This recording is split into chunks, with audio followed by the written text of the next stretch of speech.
Plus que 2 semaines avant le premier tour de l'élection présidentielle, les candidats abordent désormais le sprint final. François Asselineau a tenu mercredi soir une réunion publique à Toulouse au lendemain de sa prestation remarquée lors du débat télévisé. L'occasion pour ses sympathisants d'émettre quelques critiques sur ce premier débat à 11 candidats.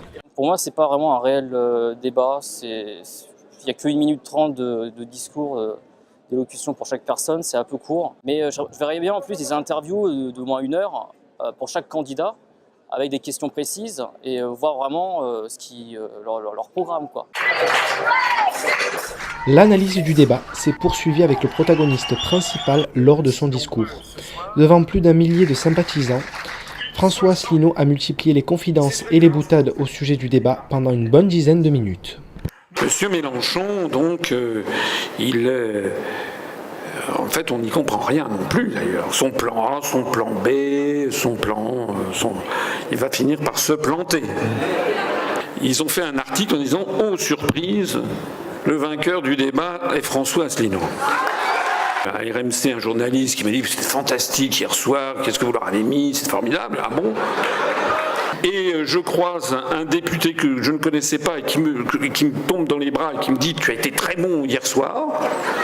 Depuis le commandant de bord jusqu'à toutes les hôtesses, tout le monde était là en disant « Vous avez été fantastique hier soir, est-ce que je peux avoir un autographe ?» etc. Le fondateur du mouvement de l'UPR en a également profité pour passer du temps auprès de ses sympathisants.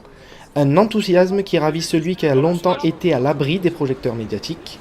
Il espère surfer sur cette nouvelle vague pour marquer les esprits le soir du premier tour. Donc depuis 15 jours, maintenant j'ai accès à beaucoup de grands médias, mais là c'est la première fois effectivement que j'avais accès à des grands médias. Je pense qu'effectivement ça a été bien réussi parce qu'il me semble que beaucoup de Français m'ont perçu comme quelqu'un qui est sérieux, honnête, compétent, qui connaît ses dossiers. Alors j'ai pas fait des trucs, j'ai pas fait des mélanchonnades, j'ai pas fait des trucs à la Poutou, etc. Ça c'est certain, mais il s'agit d'élire le président de la République. Il ne s'agit pas d'élire non plus un batteur d'estrade, il ne s'agit pas d'élire un danseur mondain. Il s'agit d'élire le chef de l'État. Et j'ai rappelé quel était le devoir du président de la République. Le devoir numéro 1, c'est qu'il est le garant de l'indépendance nationale, excusez du peu. Crédité d'un peu plus de 1% des intentions de vote, François Asselineau cherche à séduire les abstentionnistes et les jeunes pour faire mentir les sondages.